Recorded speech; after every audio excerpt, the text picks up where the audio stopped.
All right, sir. So now we are live. So now we can start the session, sir. Please. Okay. To you, sir. Uh, do I need to click on the start?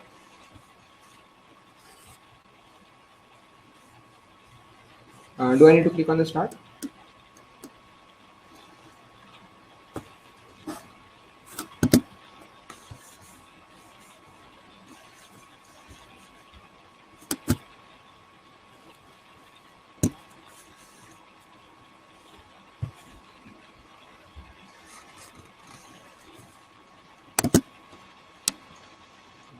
Hello and good evening. I am Dr. Rohit Chadda, consultant physician and intensivist at Sevasan Lifeline Hospital, also attached at Synergy Multispecialty Hospital. I hope I am clear and audible. If there is any problem, you can just message in the chat box and I will make necessary changes if needed. Uh, so today we'll be discussing regarding a very crucial topic, dyslipidemia, and we'll highlight the fact about myths that are stopping us from achieving the goal of proper lipid control. Uh, Also, we'll be discussing the impact of hesitation of starting a statin and continuation of a statin. So these will be the topics which will be highlighted in today's discussion.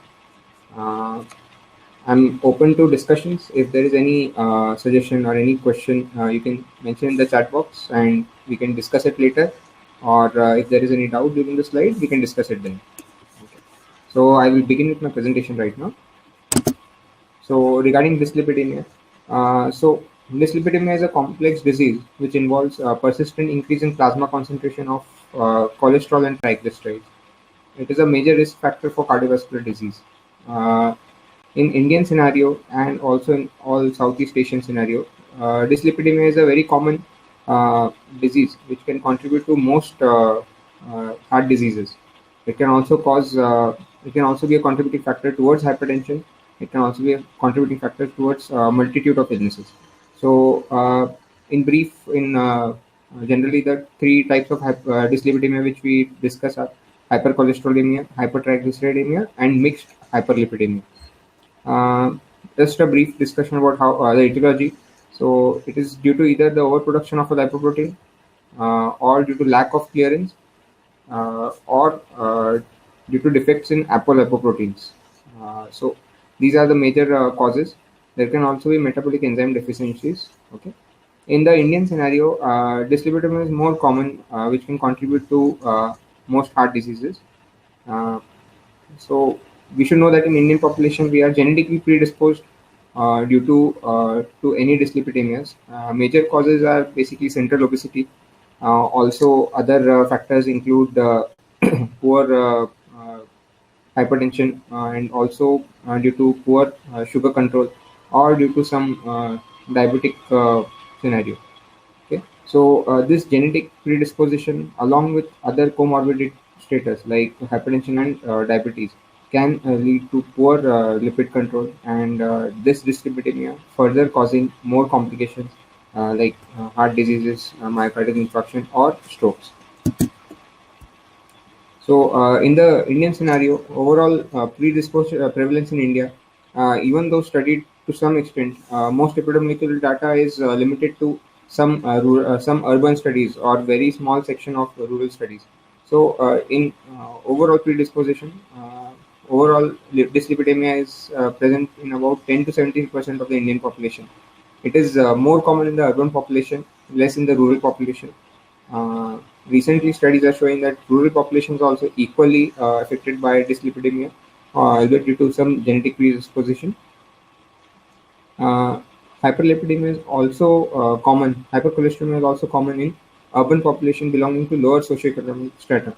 So, what we see in more of our Indian scenario is high LDL cholesterols, low HDL cholesterols, and high triglycerides.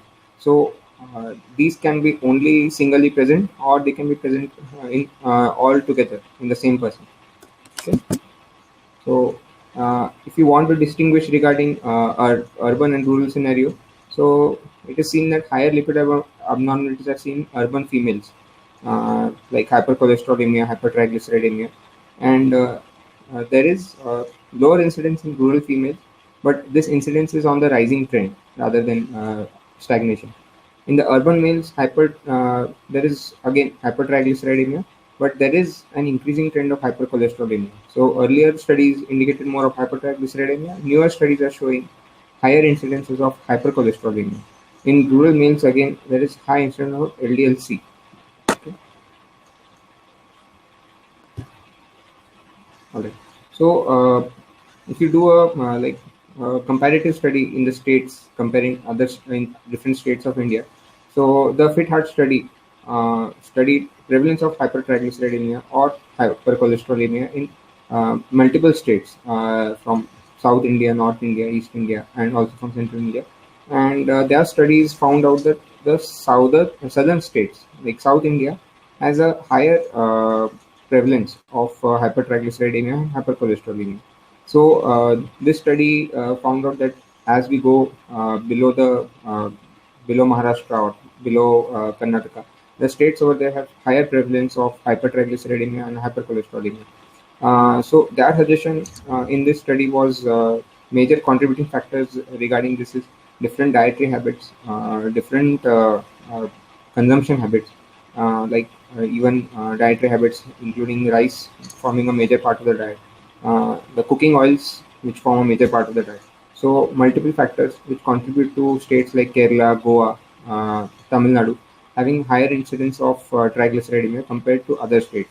So similar lesser incidence and interstate variation was found, and lesser incidence was found in states in the northeast. They were having comparatively lesser incidences of triglyceridemia, hypertriglyceridemia, and hypercholesterolemia. Okay. Uh, Another study to assess the practices of type 2 diabetic management in India with or without comorbidities was there. This is the lead study. So this was to evaluate management of practices in type 2 diabetes with or without comorbidities. So this study found out that dyslipidemia is a common comorbidity in type 2 diabetic management mellitus patients. So whenever treating a patient with type 2 diabetes mellitus, a very high support, a very high importance is given to treating only the blood sugar levels or only the diabetic status. But similar focus is not given to his dyslipidemia. So, newer practice guidelines are advising that only treating the sugars would not be successful or would not be helpful. And such patients are more prone to develop other comorbidities or are leading incidences of risk factors regarding stroke or myocardial infarction. So, these factors need to be assessed while treating any patient with type 2 diabetes mellitus. So, this study, the LIT study, was conducted at around 226 sites across India. It included more than 4,000 patients. All of these were greater than 18 years of age, type 2 diabetes mellitus, diagnosed as per American Diabetes Association criteria. Uh, the data with respect to patient demographics, disease and family history and comorbidities was obtained. Lab data and treatment history was also assessed in this study. So the study revealed that dyslipidemia is the most common comorbidity with patients having high or alarmingly high level of lipid profiles. So the mean age of the population was around 55 years plus minus 11 years. The study had almost 52% males, 47% females. The most common comorbidity that they assessed was hypertension, which was there in 68% of the population, obesity, which was there in 66% of the population, dyslipidemia, which was there in around 52% of the population, chronic kidney disease, which was there in the 27% population, or atherosclerotic cardiovascular disease, which was there in 16.8% population. So also observed in this study was most of the diabetic patients had a BMI greater than 25 kilogram per meter square, which is there in around 66% of the population, which is a higher figure. The average duration of people suffering from diabetes was around 7.6 years to plus minus 6 years. Serum creatinine levels were borderline 1.3 to 1.3 to 2.5. The LDL-C levels were greater than 100 microgram per deciliter. The non-HDL-C levels were greater than 160 in around 42% population. The LDL levels were on an average 117 plus minus 37.6 milligram per deciliter. And the mean value of HbA1c was 8.15 plus minus 1.7%. So overall, this study highlighted that the LDL-C levels and non-HDL-C levels and the LDL levels were significantly higher in the population. 52% of the individuals having dyslipidemia is a higher number compared to almost the entire study population. So, 77.5% of the patients evaluated for dyslipidemia received rosuvastatin. 52.2% population of the patients who were evaluated for dyslipidemia were treated with anti-hyperlipidemic drugs. According to the risk stratification index of the AACE guidelines, 0.3% were high-risk patients, 87% were very high-risk patients, and 12.7 were extremely high-risk patients. So the mean LDL-C values for high-risk stratified group were on the higher side. So high risk were having a recommended rise from the recommended from the value. So around 116.8 plus or minus 36 milligram per deciliter. Very high risk were again having 118.15 plus minus 38, and extremely high risk were having 118.4 plus minus 41. So, as such, a very high risk population group was maximum with around 87% incidence amongst the entire study group. So, these patients were further studied for lipidemic control. Uh, Significant proportion of the patients did not achieve the desired LDL-C goal. This was because majority of the patients were in very high risk and extremely high risk category and did not receive moderate to high intensity statins. So even though the goal and target was set, the targets were not achieved, majorly because the intensity with the statin therapy was started was somewhat lacking or was somewhat not completed in that manner. The percentage of patients not on LDL-C goals were high risk patients were around 54%. The very high risk patients were around 89.8%, and the extremely high risk group was 94.7%. Uh, so around 87.4% of the high risk, very high risk category and 77% of the extreme high risk category did not receive moderate to high intensity statins. So again, pitfall in the treatment protocol over here, where statin therapy was not moderated, was not followed up, where also the goal to achieve proper lipidemic control was not given. High intensity statin therapy was not started in such population. So most common demonstrated suboptimal adherence was there in diabetic dyslipidemia. Also, moderate to high intensity statins were not used for the treatment, and similarly not used in the extremely high risk or the very high risk category. So, what are the myths that are stopping us from achieving the goal? So, this is a major clinical dilemma, also a major point to discuss whenever we are treating patients uh, in our private setting or in our personal setting in a clinic. So, you can call dyslipidemia like a silent killer. You will not know of its intensity until it hits you. So. Proper lipidemic control in such patients is important. It is very important to categorize the patient. Risk stratification for such patients is very important, and starting off a therapy with a with a nice intensity or with a high intensity is very important. In such patients, it is observed that many myths are there which are stopping us from using adequate moderate intensity of statins. So statins are used in the treatment of dyslipidemia owing to their benefits such as increased breakdown of LDL and reduction in atherosclerotic cardiovascular disease. So HMG-CoA reductase inhibitors, they act on liver, cause breakdown of the LDL cholesterol. So this is the function of statins. So initially, high intensity statin therapy is started either with atorvastatin 40 milligram or atorvastatin 80 milligram, rosuvastatin 20 milligram. Moderate intensity statin therapy started with atorvastatin 10 milligram or fluvastatin, lovastatin, parvastatin, rosuvastatin 10 mg or simvastatin 20 to 40 mg. Low intensity statin therapy is used with lovastatin 20 milligram or parvastatin 10 to 20 mg. Uh, so multiple options are there while starting the dosing regimen for the statin. Depending on the risk stratification, depending on the desired therapy or desired doses, we can start the therapy. So this is a detailed chart regarding what drugs have to be started. So basically, it is a common flow chart, can be easily used in a clinical practice, and it will help moderate the treatment for which patient and which guidelines to be used.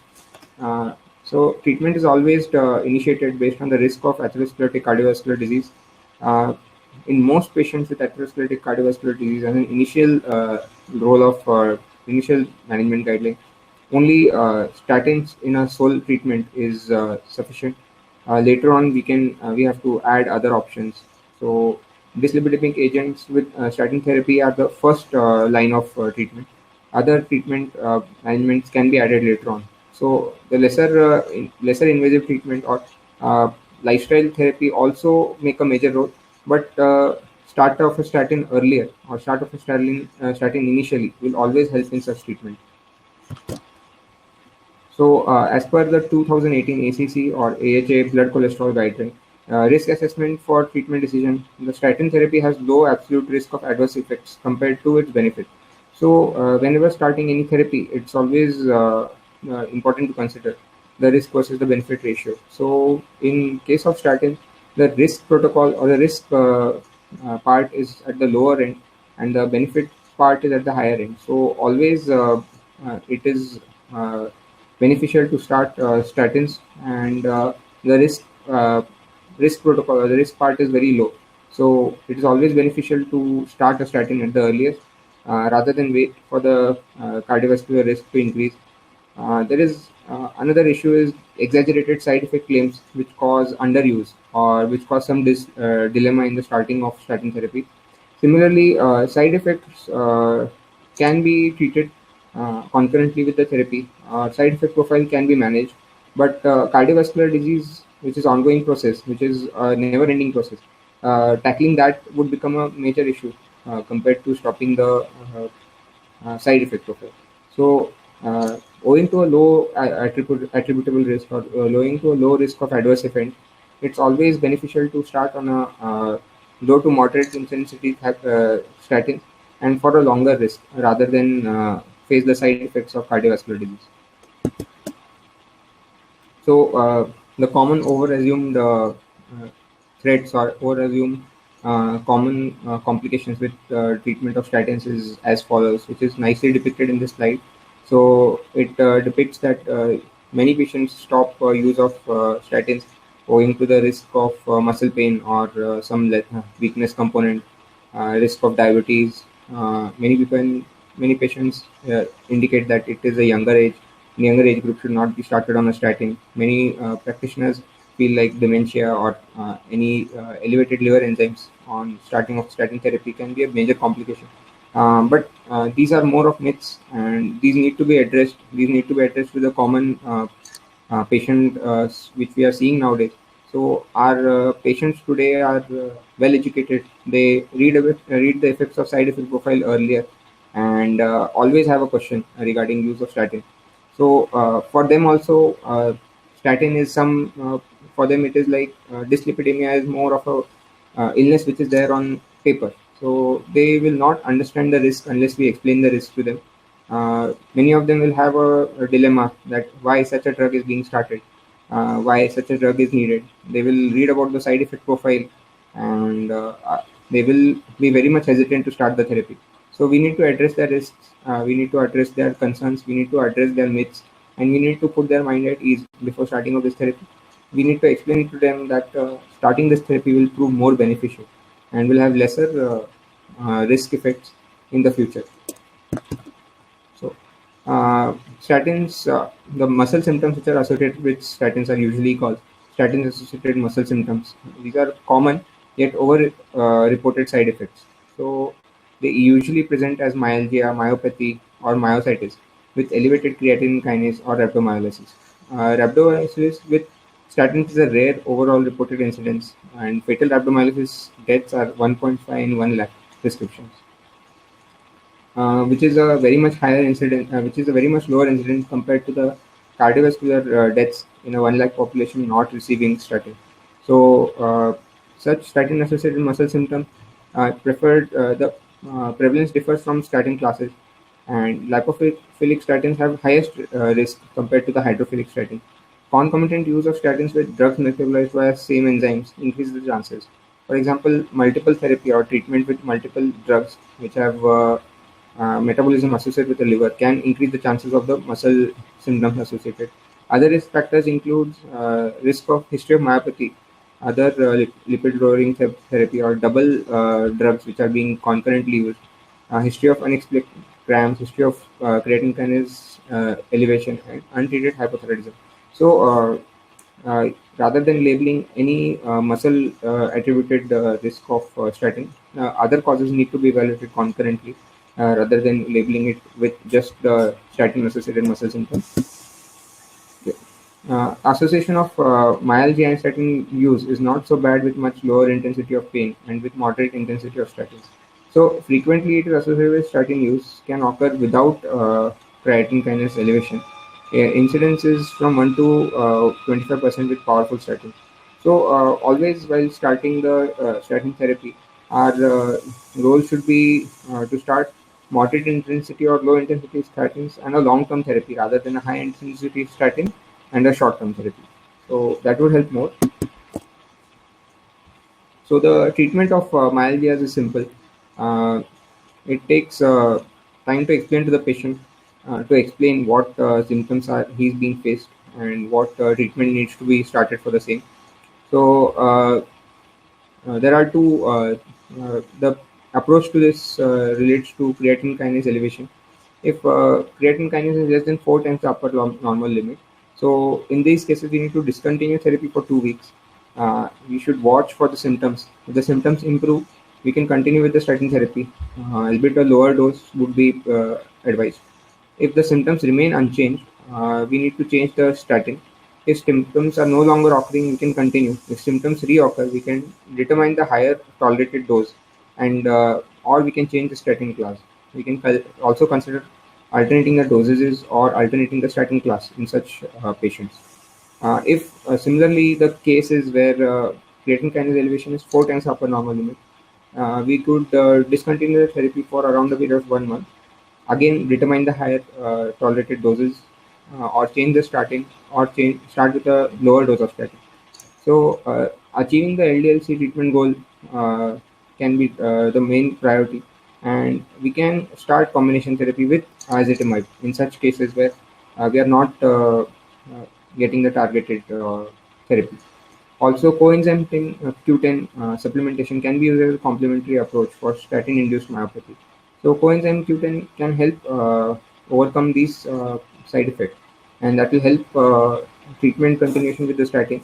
And concerning the drug-induced myalgias, it can take care of that as well.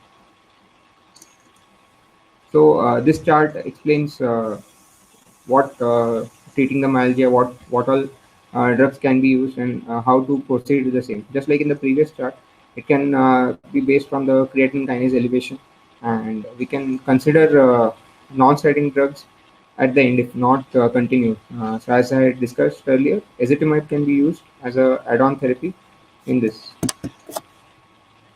So statins and diabetes. Statin use unmasks, not induces diabetes mellitus in patients with risk factor. So it is concurrently present in many of the population. So initially patient presents with some certain risk factor or some certain risk factor associated, and is evaluated for such. For example, a patient presented with stroke was evaluated, uh, had shown some deranged lipid levels, started on lipid therapy, later on found to have diabetes. So increases for the emergence of new diabetes found in statin use is only 9%, which is over a period of 4 years in multiple randomized control trials. So it is the underlying risk factor for diabetes mellitus as a baseline. Initiation of intensity of statin therapy also has a role. Uh, there are genetic factors which relate to development of diabetes mellitus. So, considering the risk to benefit ratio, always it is advisable to start with the statin therapy and watch for proper BSL management, watch for proper blood sugar levels in such patients. So another issue is young adults who present to the OPD. and have some certain symptoms where lipid profile was done, and lipid dyslipidemia was evident. So many such patients have familial history. Many such patients are having have done these tests for a pre-fitness or a pre-insurance fitness.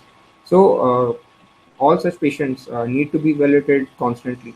Even though non-pharmacological management forms the first step, and not necessarily non-pharmacological management or lifestyle therapy will be the only way to go ahead. See, lifestyle modification is a part.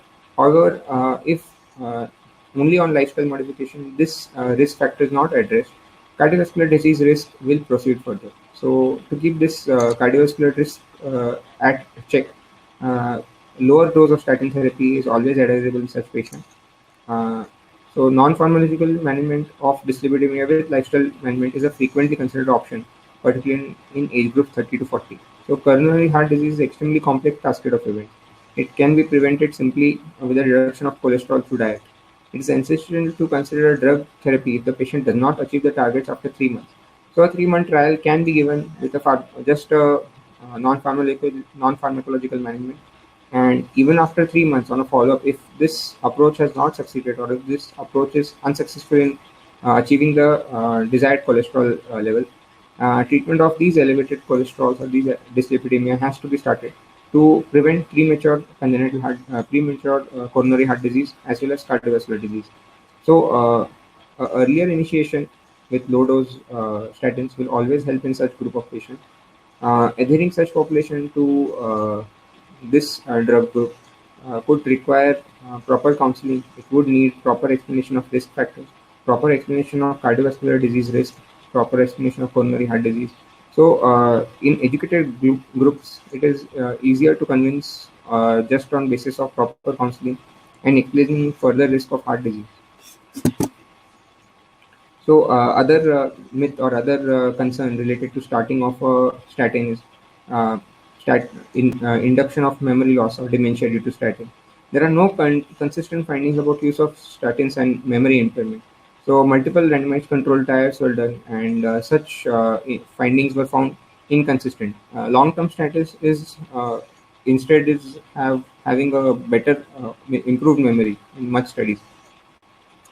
So, cognitive impairment is not a risk, and it is not to be considered as a criteria to stoppage of statin therapy or cause for non-initiation of statin therapy.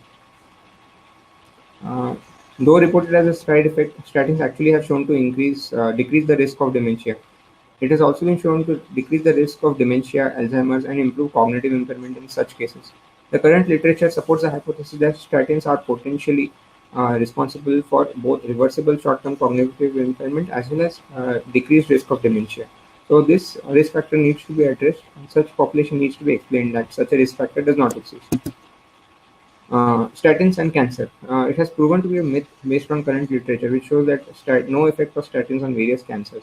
So, multiple studies have been done regarding to multiple areas of cancer, like uh, either lung cancers, renal cancers, breast cancers, pancreatic cancers, hepatic cancers, colonic cancers. So, all studies have found that there is no attributable risk just on statin therapy. So, such risk factors should be removed out of the mind of the initiator, like the practitioner, and also for the patient who's going to start this therapy. So, pregnancy and statins is another concern. Statins may pose a risk in pregnancy and hence should be cautiously used in women who are planning a pregnancy. Statins pose a risk of fetal harm and hence are immediately discontinued if a woman is found pregnant. So, initial patient who's already on statin therapy due to some unknown reason and started on statin therapy and found out to have pregnancy, yeah, immediate stoppage of statin therapy is advised. Women who are planning to get pregnant should at least stop statin therapy 2 to 3 months before trying to conceive. It may be resumed after completion of breastfeeding is what is advised. Bile acid sequestration may be appropriate in this interim. So it's a bridge course if we are shifting from statin therapy to no statin therapy. Rather than we can tide over this period with bile acid sequestration. The substantiating the statin use, the benefits, cost effectiveness, and long term therapy safety supports are the main criteria which help assess the use of statins. So, if a person is having a healthy lifestyle, that is the most important factor. Uh, Having a healthy lifestyle will help reduce the statin therapy, will reduce the cost of statin therapy, because in patients who are of a higher age group or having a associated atherosclerotic cardiovascular disease risk, high intensity statins are advised, or long term statin therapy is needed to be given. So, a review indicated that statins are cost effective for primary prevention. So, considering the disease prevention, it is more like a primary therapy and an insurance from disease. Similarly, high intensity statins like rosuvastatin and atorvastatin can be used for secondary prevention as well. So, after a major hit like a stroke or a CVA or a myocardial infarction, uh, recurrence can be prevented by continuation of statin therapy. So, where there is a higher risk of atherosclerotic cardiovascular disease, like age less than 75 years, high intensity statin goal is considered. Similarly, if there is age group greater than 75, initiation of moderate intensity statin is considered, and if not adhered on that, a high intensity statin therapy is started. But always, whenever there is high risk as per risk stratification, we need to start with a high intensity statin. In the very high risk group, a high intensity or maximal statin have to be given. If on maximal statin the LDL-C cholesterol levels are not achieved, adding ezetimibe is a reasonable consideration. Ezetimibe to maximal statin adding is guided as per 3 monthly review of the LDL-C levels. So this is how we have to start statin therapy in patients with atherosclerotic cardiovascular disease. So, choosing of a statin. So there are many potential benefits of rosuvastatin over atorvastatin that makes them the statin of choice. So features of rosuvastatin, atorvastatin have each have their benefits and pitfalls. So rosuvastatin is found to be more potent than atorvastatin. It is having a different metabolism pathway other than cytochrome P450, causing lesser drug interactions in patients who are receiving concurrent therapy, which is the case with most patients having diabetes, hypertension, and on multiple drugs. So also it is hydrophilic, so it is less. Uh, there are less chances of it crossing the blood-brain barrier, hence less CNS adverse effects like insomnia. Okay. The impact of statin hesitation on cardiovascular outcomes. So, discontinuation of statin therapy is found to have a negative impact. So, uh, having stopped statin therapy, we run a lot of risks, including occurrence of acute coronary syndrome, occurrence of acute stroke, acute myocardial infarction, increased risk of other cardiovascular events. So, even predisposed to arrhythmias. So, multiple illnesses, all having a single point of onset, basically, uh, coronary heart disease or cardiovascular disease, all related to dyslipidemia. All of this can be caught on early, can be managed early, risk stratified early, uh, initiating lifestyle modification as a first part, and then started on statin therapy as per risk stratification. This needs to be started early to avoid these major diseases. Okay, using non-statins or lipid-lowering drugs. So, non-statin lipid-lowering drugs are needed in situations like statin intolerance and failure. So, as is demonstrated earlier, either some bile acid sequestrants or agents which are like niacin. These help continuing therapy in patients with having statin intolerance, like severe muscle pain, severe myalgias, or some other statin-induced disease. So, lack of convincing evidence on routine use of non-statin is primary prevention of atherosclerotic cardiovascular disease. The addition of niacin demonstrates significant harm in recent trials. So, its use is no longer recommended. Where it is to be used in case of statin intolerance, in case of failure to achieve expected response. For example, if not controlled just on a statin alone, we have to start add on a bile acid sequestrant or ezetimibe. In patients who have to stop statin therapy owing to pregnancy or breastfeeding, we can switch over to a non-statin. Or sometimes bile acid sequestrant as first line therapy have been tried. but similar success has not been repeated in such therapies. Which is the take-home message for this lecture is uh, therapy for hyperlipidemia should be initiated at the earliest, uh, not just based on the LDL levels or the triglyceride levels, based on a risk assessment. Potential side effects of muscle pain and diabetes have been over-exaggerated and should not be the cause for discontinuation.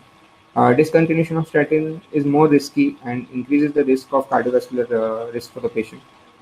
They have not statins have been shown to reduce the risk of atherosclerotic cardiovascular disease and should be used for primary as well as secondary prevention. Use of statins has no major causative in occurrence of myalgia. Myotoxicity is of a lower risk. Coenzyme Q10 should be used concurrently in treating these symptoms. Though some studies suggested increase in developing of diabetes with statins, risk-benefit ratio is still clearly in favor of a statin therapy. Long-term use of statins have either improved memory and not caused such dementias. Statins are cost-effective, so whenever discussing cost therapy with a patient, so decreased incidence of illness is in itself a cost-effective measure, in itself a measure that is major cost-to-benefit ratio in such treatments. Rosuvastatin is proven to be more potent, less adverse effects, and having less drug interactions. So the get to the goal is the main motto over here.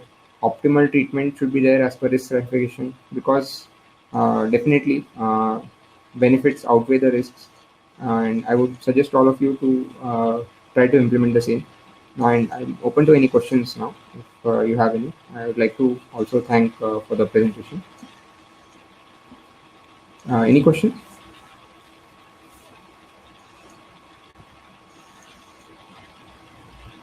Beautiful presentation. Yes. Thank you so much, sir, for your beautiful presentation. And now, sir, we can wait for the 1 or 2 minutes because we didn't receive any questions yet. So if any we'll wait for it. attendees have any doctors have any question, they will ask in the chat box. Sure.